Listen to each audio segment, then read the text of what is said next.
안녕하세요. 파란만장한 인생을 산 60대 남자입니다.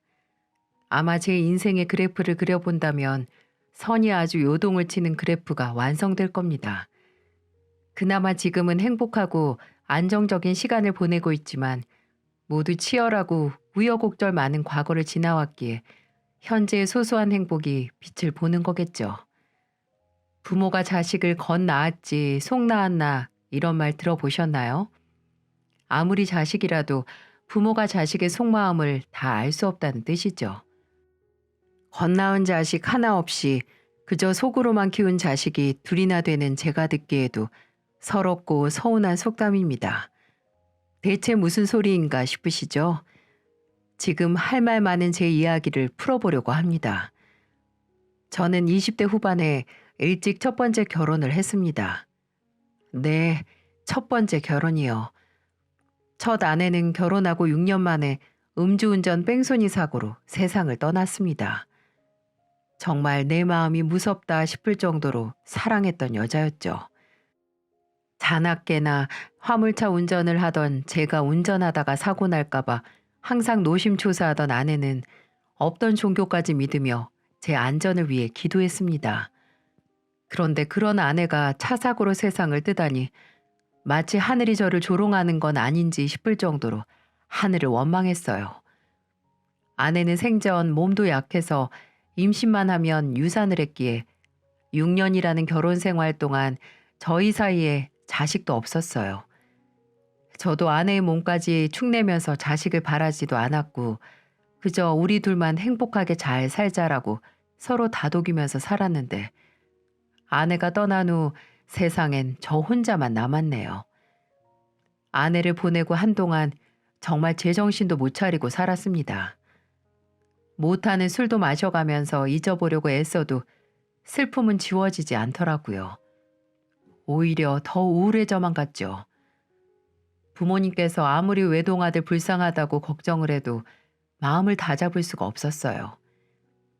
일도 펑크내기 일쑤였는데 그나마 제 처지를 딱하게 생각한 물류회사 대표님과 동료들이 제 뒤를 봐줘서 잘리지는 않았네요. 제가 정말 나쁜 마음을 먹은 적이 있었어요.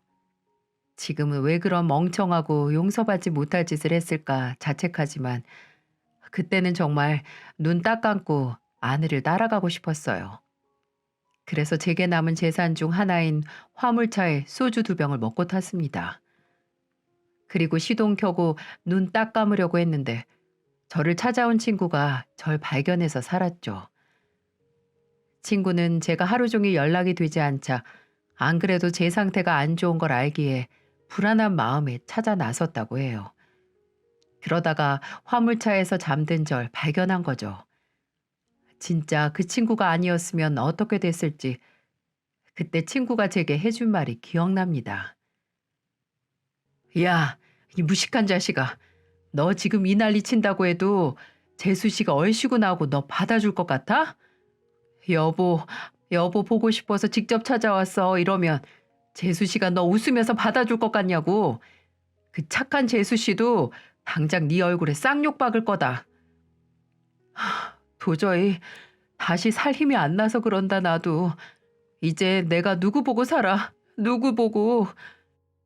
누구 보고 살긴 누굴 보고 살아. 너 나중에 네 명줄 제대로 다 살고 나서 재수 씨 만나면 부끄럽지 않을 만큼 살아. 먼저 간 재수 씨 다시 만나도 떳떳할 만큼 살라고. 제일아, 제발 명대로만 살자. 명대로만 살아. 그 이후로는 친구 말대로 정말 아내에게 부끄럽지 않은 인생 살려고 노력했습니다. 일도 제대로 나가고 살면서 남 부끄러운 짓도 하지 않고요. 마땅한 취미도 없이 그저 일하고 쉬는 날엔 집에만 있는 제가 안쓰러웠는지 큰 이모님께서 선을 보라고 하시더라고요. 비슷한 처지인 사람 만나보라고 하는데 처음엔 거절했어요. 지금 누굴 만날 사정도 아니거니와 뭔가 첫 아내를 배신하는 게 아닌가 하는 묘한 기분도 들었거든요. 그렇게 큰 이모님이 계속 옆구리를 찌르시는데 삼고초려라고 세 번째로 제안하셨을 때 못 이기는 척하고 나갔네요. 이모님이 주선해 주신 상대는 저와 같이 사별했고 홀로 10살짜리 아들과 8살짜리 딸을 키운다고 하더군요. 7살이나 어려서 조금 주저했지만 그쪽에선 저를 마음에 들어 하니 뭐 괜찮겠다 했습니다.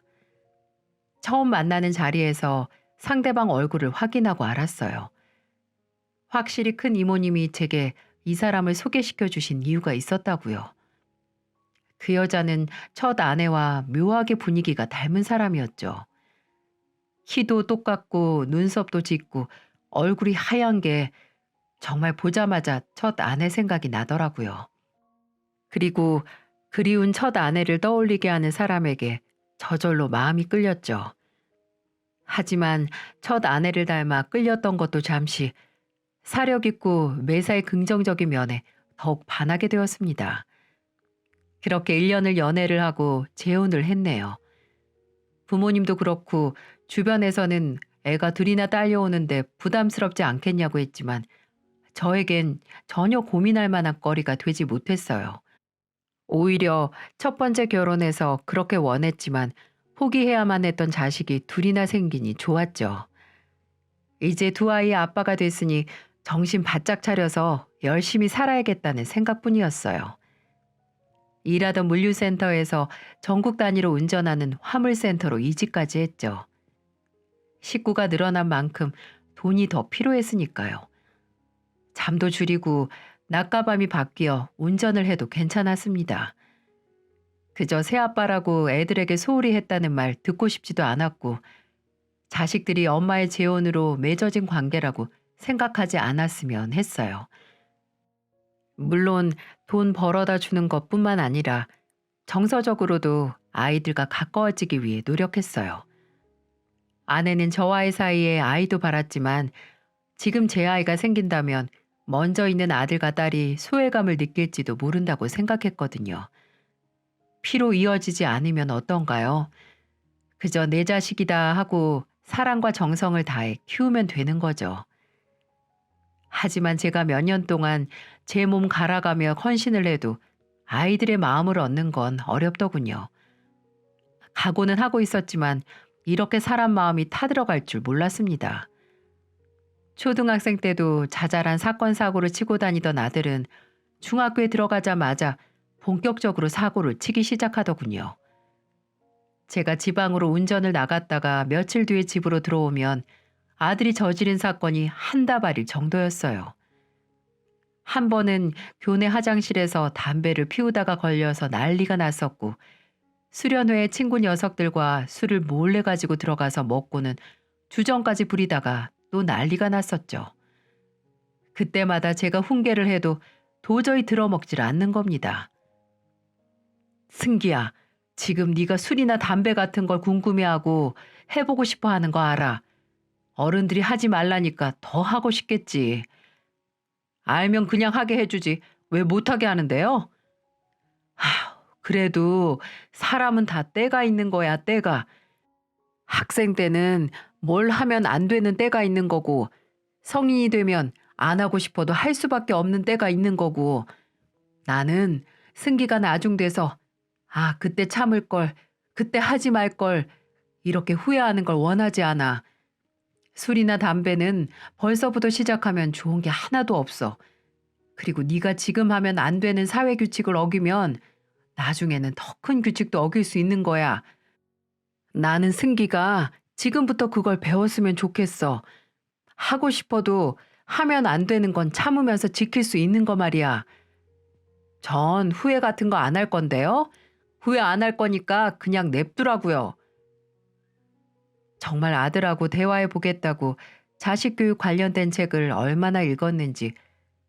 책하고는 어려서부터 인연이 없었는데 일하면서 차 안에서 밥 먹을 때마다 눈 시뻘개져서 공부했죠. 하지만 다 말짱 도루묵이었습니다. 왜 더 강하게 훈계하지 않았냐고 답답해 하시는 분들도 계시겠지만 그때 제 입장에서는 애들을 강하게 혼내지 못하겠더라고요. 새아빠라는 입장에서 그저 부모가 됐다고 애들을 혼내면 사춘기인 애들이 더 엇나갈 수 있겠다라고 판단했거든요. 오히려 강한 훈계는 아내가 하고 저는 말로 타이르는 역할을 했었죠. 하지만 정말 제가 참지 못하고 폭발한 사건이 하나 있었습니다. 바로 아들의 교내 폭력 사건으로 아내가 학교로 불려가게 된 거죠. 같은 학교 학생을 오랫동안 괴롭히고 돈을 갈취하고 때리기까지 했더군요. 아무리 제가 아이들을 조심스럽게 대한다고 해도 이건 참을 수가 없었어요. 아니, 그저 괴롭힌다는 목적으로 남을 때리다뇨. 손을 들지는 않았지만 정말 크게 화를 냈습니다. 당장 당사자와 당사자 부모님께 가서 싹싹 빌라고요. 그렇게 화를 낸 건 정말 살다 살다 처음이었어요. 옆에서 아내까지 거들어 아이를 다그치니 아들은 그대로 집을 나가버렸죠. 분명 제가 후회를 하면 안 되는 일이지만 너무했나 하는 마음이 드는 건 어쩔 수가 없더군요. 아들은 그대로 자취를 감춰버렸어요. 경찰에 바로 가출 신고를 했지만 아들을 찾을 수가 없었죠. 아내는 매일 밤 뜬 눈으로 밤을 지새우고 저도 일하면서 아들 생각을 떨칠 수가 없었어요. 쉬는 날이면 걸어서 옆 동네, 그 옆 동네까지 건너가 아들이 가볼 만한 곳은 다 뒤졌죠. 근데 그렇게 자취를 알 수 없던 아들을 2달 후 경찰서에서 찾았습니다. 근데 가출한 아이를 경찰이 찾아준 게 아니라 인근 편의점에서 물건을 훔치다가 붙잡혀서 집으로 연락이 온 거였죠. 다행히 청소년이라서 훈방 조치로 풀려났지만 한 번만 더 경찰서에 붙잡힐 일 생기면 소년원에 갈 수도 있다고 경찰들이 엄포를 놓는데 진짜 심장이 철렁하고 어디에 숨고 싶더군요. 제가 화를 크게 한번 냈다가 집 나가서 사고 치는데 더 크게 다그칠 수도 없는 노릇이고 그래서 매일 다음엔 아들이 무슨 사고를 칠까 아내와 함께 가슴 졸이면서 살았죠. 고등학교 진학하고서도 공부에는 아예 손을 놓고 졸업하자마자 군대 갔다 와서 친구들과 사업을 한다고 집을 나갔습니다. 저도 아내도 아들을 잡을 수가 없었죠.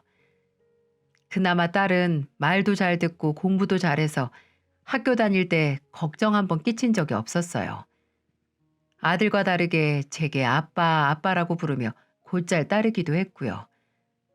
근데 딸은 전혀 다른 종류의 사고를 쳐서 제 속을 새카맣게 태웠어요. 딸이 타지로 대학교에 가면서 문제가 생기고 말았습니다. 같은 과 친구와 돈을 모아서 학교 근처 자취방에서 지낼 때 아무래도 걱정을 하긴 했거든요. 아내와 저는 딸을 믿지만 사건 사고 많은 세상을 믿을 수가 없었으니까요. 그리고 어느 날 새벽 딸에게 전화가 와서 받았더니 딸이 울면서 말하더군요. 아빠. 승아야 너 왜 그래? 무슨 일이야? 아빠 저 어떻게 해요? 승아야 너 지금 어딘데? 괜찮으니까 이 아빠한테 말해봐. 아빠가 지금 갈까?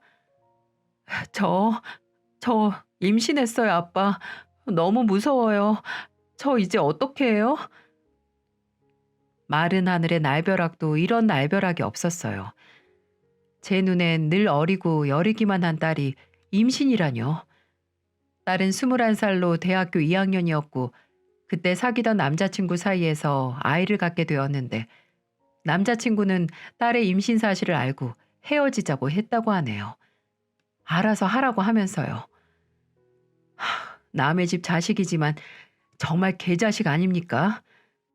아무리 어리다고 해도 임신을 혼자 하냐고요. 본인도 책임을 져야죠. 마음 같아선 당장 그 남자 새끼를 찾아가서 어떻게 해버리고 싶었지만 딸은 끝내 그 남자 새끼의 이름을 알려주지도 않았죠. 일단 딸에게 제가 딸이 있는 곳으로 아내와 함께 가겠다고 했지만 딸은 엄마에게 제발 말하지 말라고 하면서 전화를 끊었어요. 분명 아직 어린 학생이 계획에도 없는 임신을 덜컥한 게 무책임하고 깝깝했지만 솔직히 딸이 혼자 얼마나 무서웠을까요? 그런 딸과의 연락이 끊겨서 아내에게 말도 안 하고 딸이 다니는 대학으로 갔습니다. 근데 같이 사는 친구도 그렇고 대학교 과 사무실에서도 그렇고 딸의 행방을 찾을 수가 없더라고요.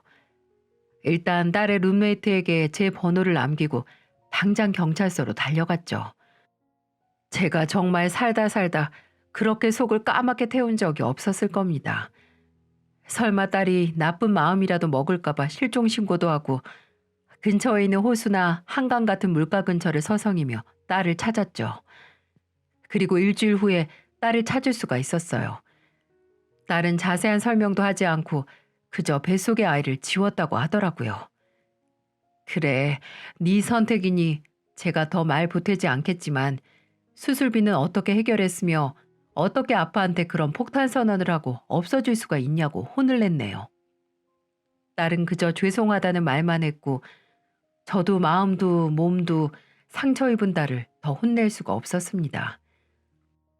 그런 딸은 며칠 후 또 폭탄 선언을 했는데 갑자기 휴학을 하고 돈을 번다고 하는 게 아니겠어요? 아내도 저도 그냥 학교를 빨리 다니고 졸업하라고 했지만 이미 과에 휴학계를 냈다는 딸을 막을 수가 없었죠. 그렇게 갑자기 돈을 번다던 딸과 연락도 끊기게 됐고요. 본인은 바쁘다고 하는데 솔직히 무슨 일이 있는 것 같더라고요. 그렇게 몇 달 후에 딸의 룸메이트에게서 연락이 왔더군요. 안녕하세요. 저 승아랑 같이 사는 친구인데요. 승아 아버님 맞으신가요? 네? 네네, 맞습니다. 무슨 일이죠?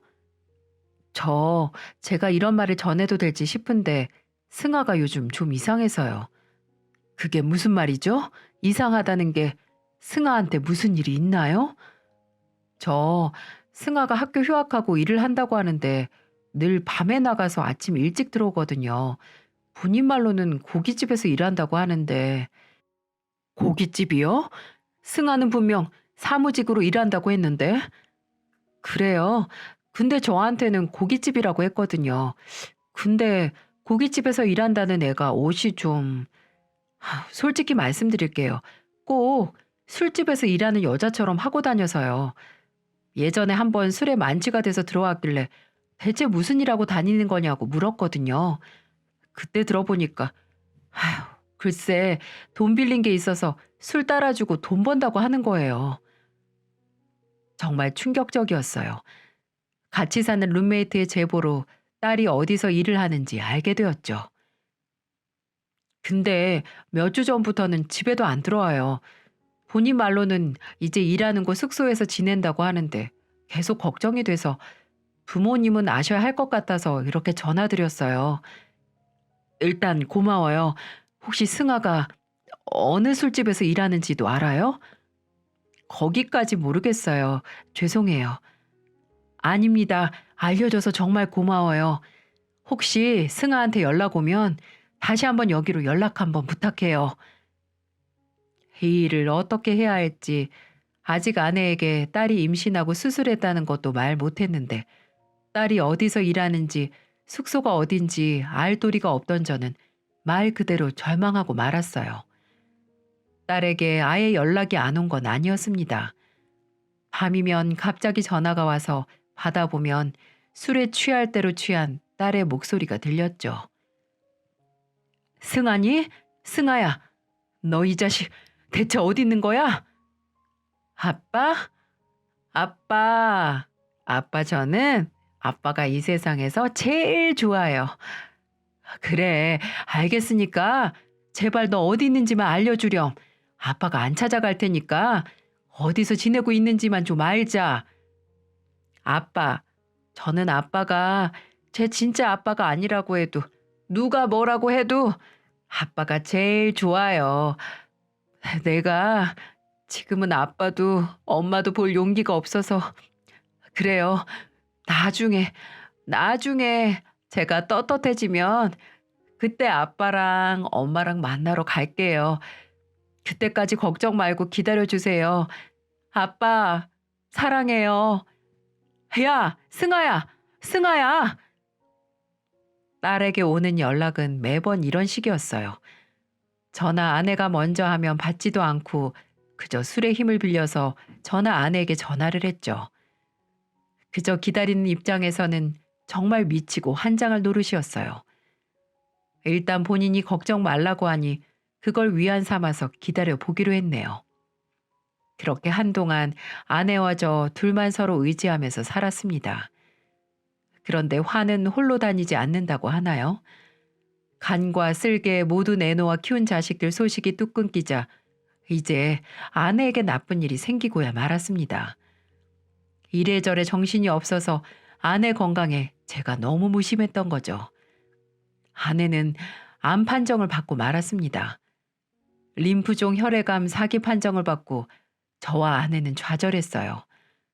왜, 왜 이제 알았을까 하고 저 자신을 정말 많이 원망했죠. 아내가 평소에 빈혈이 있고 코피가 자주 나긴 했지만 아내도 그저 만성적인 거라고 생각하고 넘겼어요. 저라도 나이가 있으니 병원에 끌고 가보는 건데 일단 당장 항암 치료를 시작했습니다. 생존율이 50%라고 해서 희망을 걸어보기로 했지만 아내는 날이 갈수록 말라갔죠. 저는 그때 하던 일도 그만두고 아내 옆을 지켰어요. 아픈 아내를 홀로 두었다가 무슨 일이라도 생기면 정말 생각하기도 싫네요. 그리고 아내의 상태가 크게 호전되지 않았을 때 애들에게 연락을 했습니다. 아들에게 먼저 전화를 했죠. 여보세요? 승기냐? 나다. 네, 근데요. 왜 전화하셨어요? 저 바빠요. 네 엄마 지금 아프다.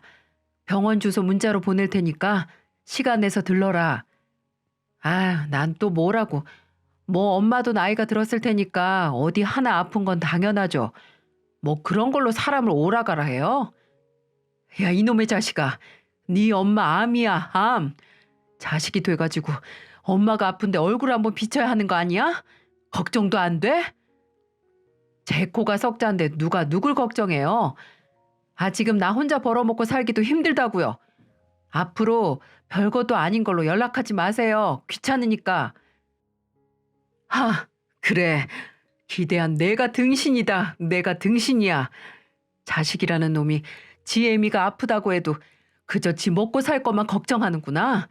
됐다, 됐어. 다신 연락하지 않을 테니까 알아서 잘 살아라. 여러분, 이게 정말 자식 새끼가 맞나요? 아무리 살기 힘들어도 부모가 아픈 것도 나 몰라라 하는 이런 아들 인성이 어느 정도인지 알고 있다고 생각했는데 전혀 아니었던 거죠. 저야 피부치가 아닌 새아빠라고 쳐도 아내는 직접 낳고 길러준 친엄마 아닌가요? 정말이지 암담한 심정으로 딸에게 전화를 했습니다. 하지만 딸은 아예 전화조차 받지 않더군요. 매번 저와 아내의 전화는 안 받기 일수라서 예상은 했지만 입안이 써지는 건 어쩔 수가 없더라고요. 딸에게는 문자로 아내가 암이라는 소식과 병원과 병실을 알려줬습니다. 그렇게 아내가 투병을 하고 석 달이 지나갈 때 병실로 퉁퉁 부은 얼굴의 딸이 찾아왔더군요. 오열을 하면서 들어오는데 딸도 아내만큼 살이 쪽 빠져서 처음에는 못 알아봤네요. 엄마, 승아야. 딸은 아내가 누워있는 침대 아래에 무릎을 꿇고 곡소리를 내면서 울더라고요. 문자를 너무 늦게 봤다고 죄송하다고요. 엄마, 이게 뭐야? 왜 아프고 그래? 정말 이게 뭐냐고. 승아야, 너는 어디 아픈 곳 없고? 일단 얼굴 좀 들어봐. 우리 딸 오랜만에 얼굴이나 제대로 보자. 어? 엄마 미안해. 아빠 죄송해요. 내가 너무 못난 딸이라서 이제야 와서 정말 죄송해요. 이제라도 와서 다행이다, 승아야. 대체 무슨 일이 있었던 거야, 어? 엄마랑 아빠한테 다 말해봐. 우린 무슨 일이 있어도 우리 승아 편이니까. 딸은 아내의 손을 잡고 구슬프게도 울었습니다. 계속해서 죄송하다고 하는데 제 마음도 찢어졌죠. 한참을 운 딸은 조금 진정이 됐는지 저와 아내에게 지금까지 왜 연락을 끊고 살았는지 다 설명하더군요. 수술 후에 무섭기도 하고 그래도 제 뱃속에 들어선 생명인데 그걸 지웠다는 죄책감으로 도저히 생활을 할 수 없었다고 하더군요. 그리고 혼자 해결하려고 수술 비용을 급하게 대부로 빌렸는데 그걸 갚으려고 술집에서 일하게 됐다고요. 멍청하고 어리석은 거 알지만 그때는 빠르게 갚을 수 있는 방법이 그것뿐이라고 생각을 했다고 하더군요. 돈을 다 갚아도 다시 다른 일을 시작하기가 무서웠어요. 그리고 술 먹으면서 할 수 있는 일은 그것뿐이었으니까요. 술을 먹으면 내 처지도 과거도 다 잊을 수 있고. 이놈아, 그렇게 힘들었으면 나나 엄마한테 연락이라도 해야지. 부모 속 새카맣게 타들어가는 거 생각도 안 하고. 내가 어떻게 아빠하고 엄마한테 연락을 해요. 부모님 생각만 해도 부끄러워서 숨고 싶었는데 그냥 제 마음이 좀 괜찮아지면 집으로 가려고 했어요. 근데 오히려 점점 더 안 좋아지기만 하더라고요. 승아야, 너 당장 집으로 들어와. 술집인지 뭔지 당장 때려쳐. 어? 이제 네가 뭘 하던 응원해 줄 테니까 다시 시작하자. 더는 나쁜 생각 하지 말고. 딸도 엄마가 병상에 누운 모습을 보고 정신을 차렸는지 제 말에 동의를 하더라고요. 당장 일 정리하고 다시 본가로 들어온다고요. 그리고 제게 엄마 걱정은 하지 말고 다시 일하라고 하더군요. 병원에는 본인이 있겠다면서요. 그래도 아내 곁에 딸이 있으면 안심이 돼서 저도 다시 일을 시작할 수 있었습니다. 딸은 아픈 아내를 지극정성으로 돌보고 틈틈이 알코올 중독 치료센터에도 다니면서 다시 정상적인 생활을 하기 위해 노력했어요.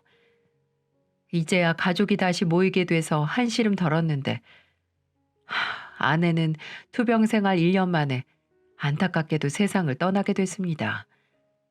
세상에는 무엇으로도 해결할 수 없는 문제가 있기 마련이죠.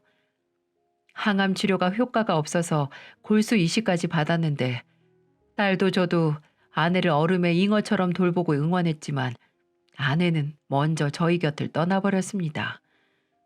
딸과 함께 아내의 장례식을 준비하고 손님들을 상대하면서 정말 서로 기대어 많이 울었네요. 아빠, 그래도 엄마가 이젠 안 아프니까 그걸로 다행이네요. 그죠? 우리 엄마 영정사진 진짜 잘 나왔다. 처녀 때랑 똑같네. 그치? 너희 엄마 예쁘지? 예뻐. 이제 거기선 아픈 것 하나 없이 좋은 거 먹고 좋은 거 입고 하고 싶은 거 다 하면서 우리 기다려주면 좋겠다. 맞아요. 이제 몸도 안 아프고 마음도 아프게 할 사람 없으니까 아빠 나 엄마한테 진짜 죄송한 일뿐이에요. 내가 대체 왜 그랬을까? 엄마 생각해서라도 좀 제대로 살 걸. 승아야, 그래도 너희 엄마가 누구보다 잘 알아. 네가 엄마를 많이 사랑한 거. 봐라, 너 처음 엄마 있는 병실에 뛰어들어왔을 때 엄마가 얼마나 좋아했나. 그때 진짜 너희 엄마 오랜만에 웃은 거였어. 그러니까 그런 생각 하지 마. 저희 부부는 서로 어깨에 기대서 영정사진 속에서 웃고 있는 아내 이야기를 도란도란 나누기도 하고 또 눈물바다를 만들기도 하고 또 웃으면서 옛날 이야기를 하면서 그렇게 밤을 지새웠습니다. 그런데 장례식에 초대받지 못한 손님이 오더군요. 바로 아들이었어요. 저는 일부러 아들에게 연락도 하지 않았습니다. 엄마가 암이라고 해도 귀찮게 연락하지 말라고 하는 놈이 죽었다고 갑자기 울며 불며 버선발로 왔을까요? 나중에 알고 보니 딸이 연락을 했더군요. 근데 연락을 받고 이틀 후인 장례식 이튿날 저녁에 비척비척 걸어 들어오는데 진짜 마음 같아선 내쫓고 싶더라고요. 오빠 왔어? 왜 이렇게 늦게 왔어? 일단 엄마한테 인사해. 인사는 무슨 인사? 나 소주나 줘. 오자마자 술을 먹겠다고? 장남이 상주 노릇도 안 해? 아 시끄러. 나도 일하다가 겨우 시간 내서 온 거야. 피곤해 죽겠다고. 아들은 아내 영정사진에 눈길도 주지 않고 바로 술을 찾더니 혼자 퍼마시기 시작했어요. 그 모습이 어찌나 괘씸한지. 그래, 그래도 부모라고 티는 내지 않아도 가슴이 아프겠지 했는데 전혀 그런 모습이 아니더군요. 내쫓고 싶은 마음은 굴뚝 같았지만 그저 꾹 참고만 있었네요. 아예 아들이 앉아서 술 퍼먹고 있는 쪽으로는 눈길도 주지 않았습니다.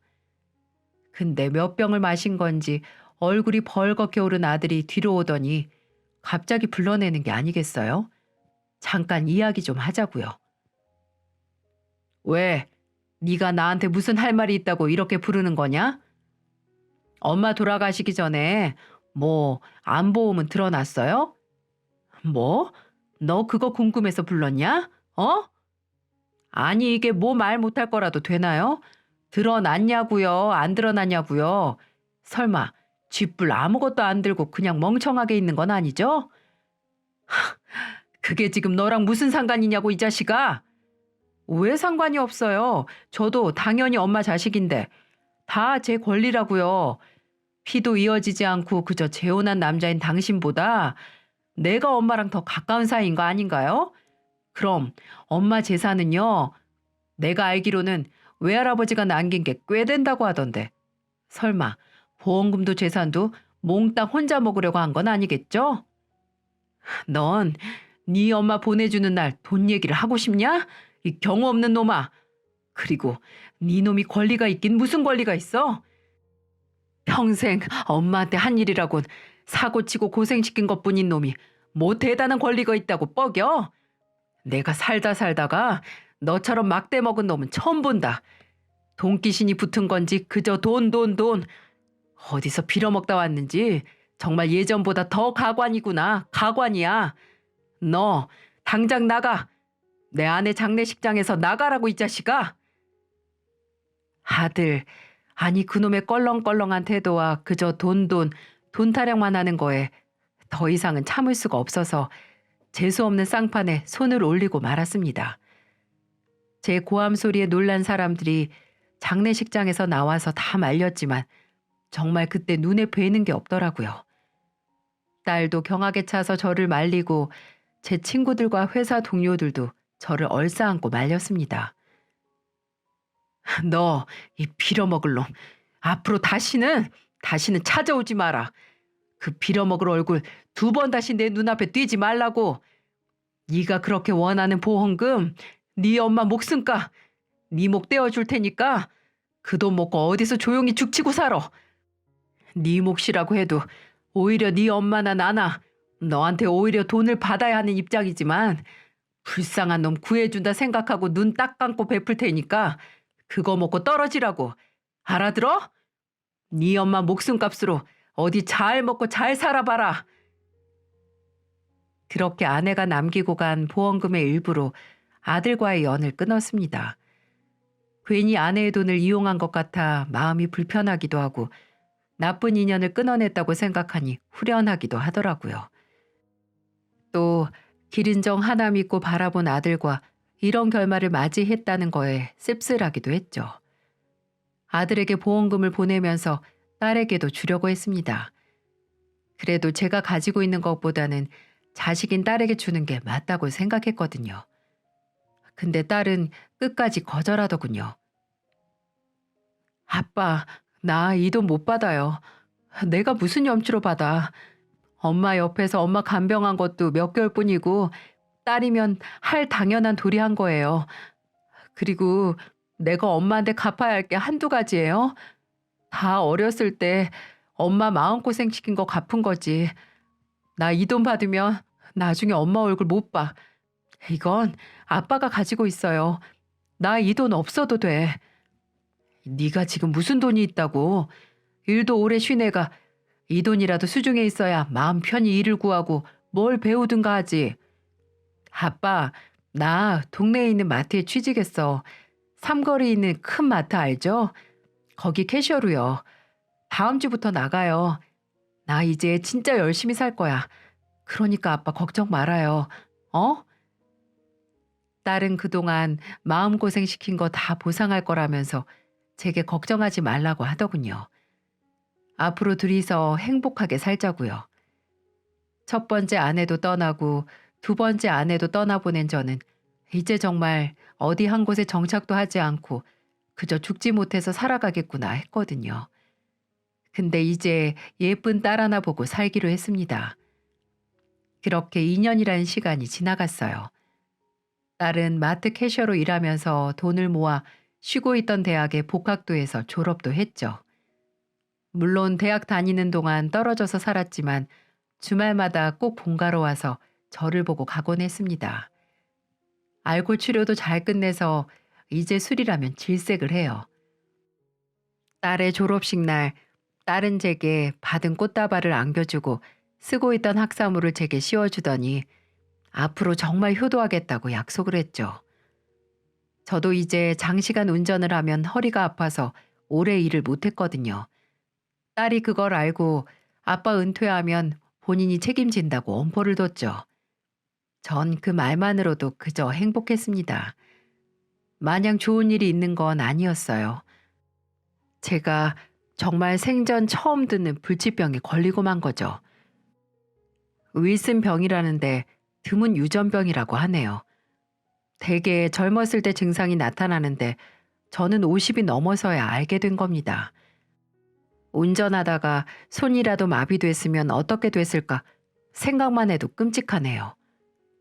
엄마도 암으로 아파서 갔는데 아빠까지 아프다는 말을 듣고 딸이 어찌나 힘들어하는지, 그래도 병원에서는 꾸준히 치료만 받는다면 괜찮을 거라고 해서 한시름 덜었죠.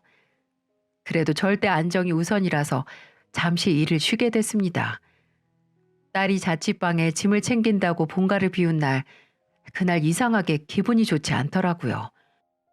뭔가 묘하고 미심쩍은 게 이제 나도 늙었구나 이렇게 헛걱정하고 있는 게 이러고는 넘겼어요. 하지만 저녁에 불안감의 원인이 집으로 들이닥쳤죠. 바로 아내의 장례식에서 본 게 마지막이었던 아들이었습니다. 집 현관 비밀번호를 알고 있던 아들은 마치 제 집 마냥 들어오더군요. 네가 여기 무슨 일이냐? 분명히 내가 앞으로 내 눈에 띄지 말라고 했지? 네가 무슨 낯짝으로 이 집에 들어와? 아니, 여기도 내가 살았던 집인데 못 들어올 게 뭐가 있어요? 하, 정말 염치도 없구나. 네 엄마 목숨값 원하는 대로 챙겨갔으면 그대로 모른 척하고 살아갈 것이지. 대체 왜 온 거야? 왜? 원하는 대로? 좀 모자란데? 내가 요번에 사업을 좀 시작하려고 하는데 돈 좀 빌려주세요. 한 3억 정도면 될 것 같은데 성공하면 확실히 갚을 테니까 그건 걱정하지 말고. 3억?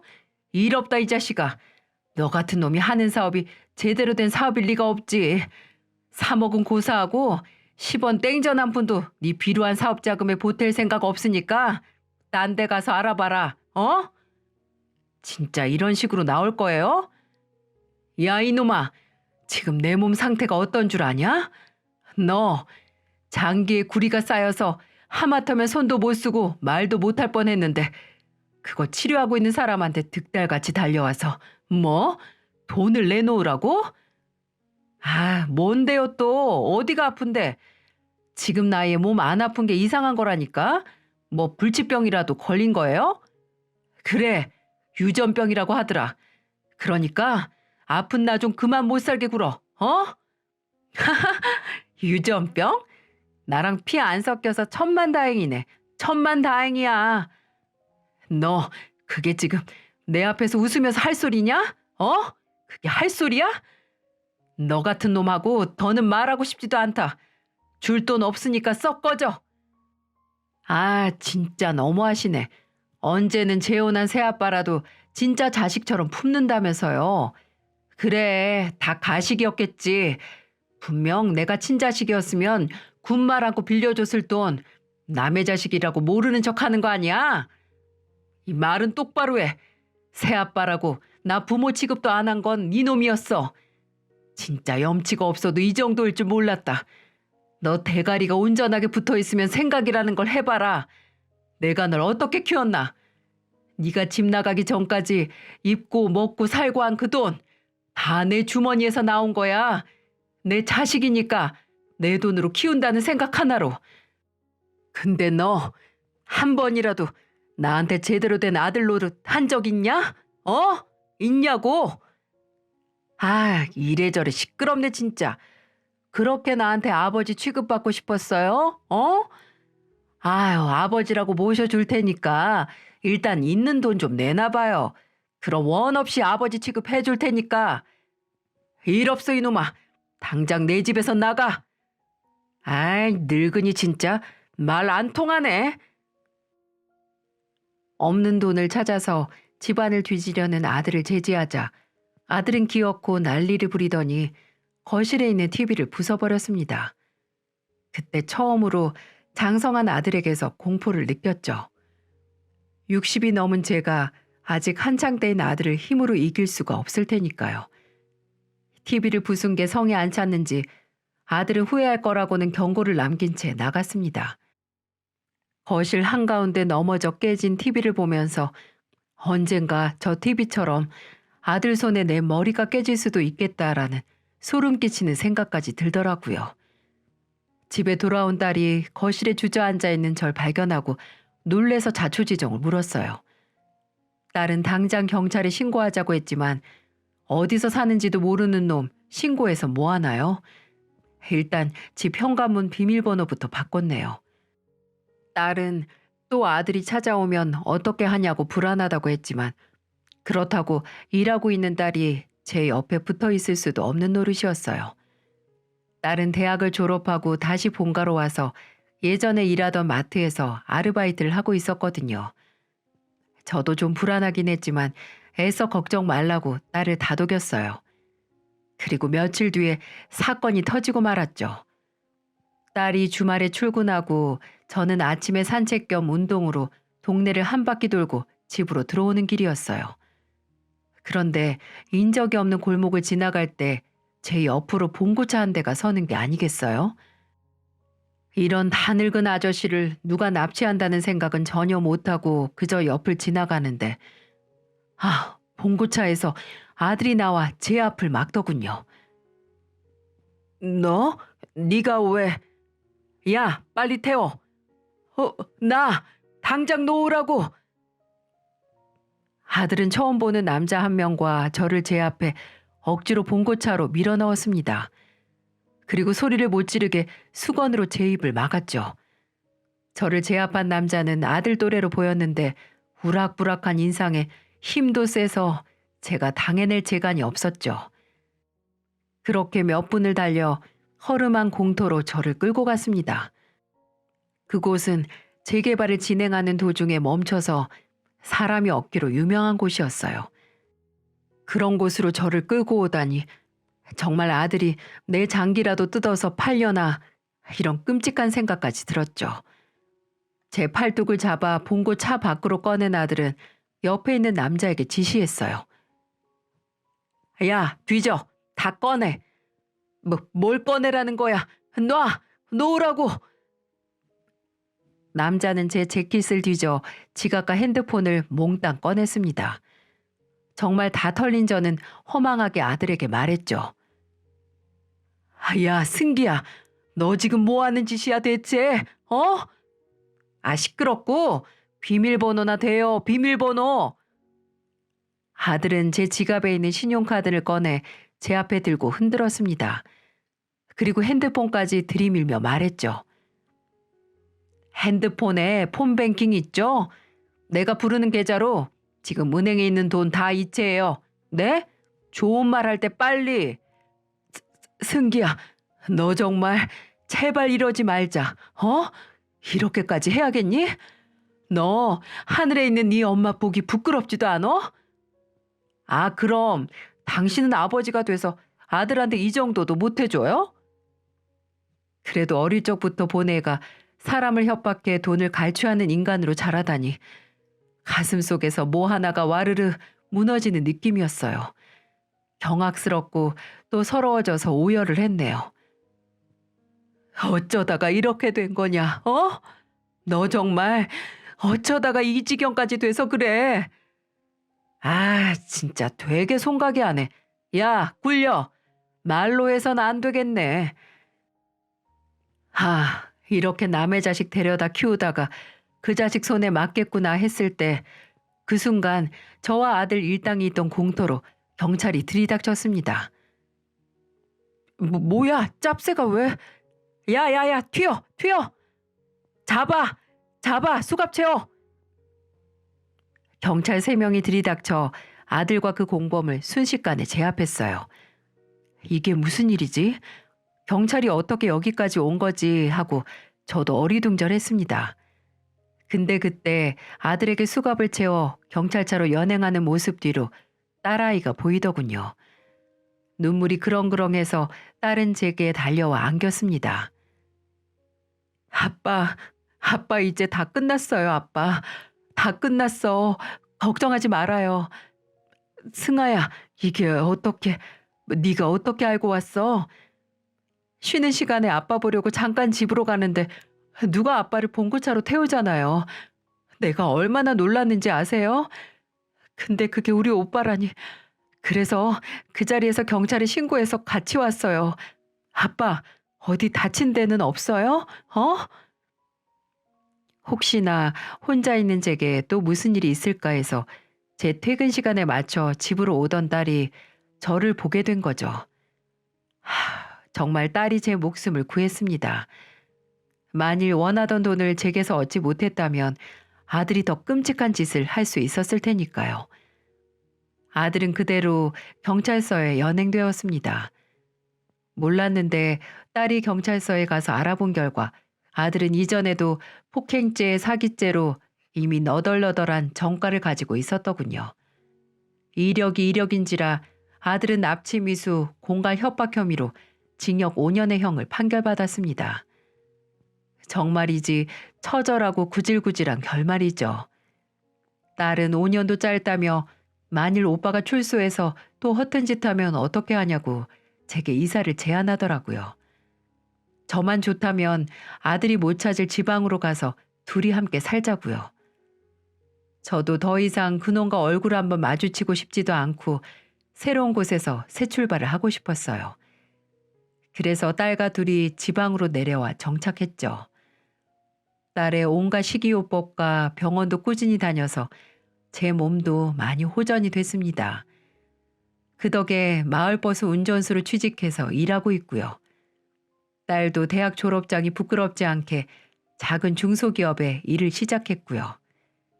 이사 온 곳 터가 좋은지 정말 좋은 일만 일어나더군요. 딸은 회사에서 같이 일하는 동료와 연애를 시작해 저번 달에 결혼도 했습니다. 남자가 나이가 들면 눈물이 많아지는 게 맞나 봅니다. 딸 손잡고 결혼식장 행진할 때 바보같이 한 걸음 걷고 울고 또 한 걸음 걷고 울고 이랬네요. 사위는 정말 좋은 사람입니다. 딸이 아버지를 함께 모시고 살고 싶다고 했을 때 군말 없이 알겠다고 했다고 합니다. 오히려 본인도 좋다며 취미가 낚시인데 같이 낚시 다니면 좋겠다고요. 그래서 생각지도 못한 낚시 뒤늦게 시작했네요. 송사리를 잡아도 웃고 좋아하는 사위를 보며 참 많이도 웃었습니다. 분명 저한테도 아들이 있긴 했지만 사위를 만나고 이제야 만약 아들이 있다면 이렇겠구나 이런 생각이 들었어요. 낳은 정보다 기른 정이라는 말이 맞다는 걸 딸을 보면서 느낍니다.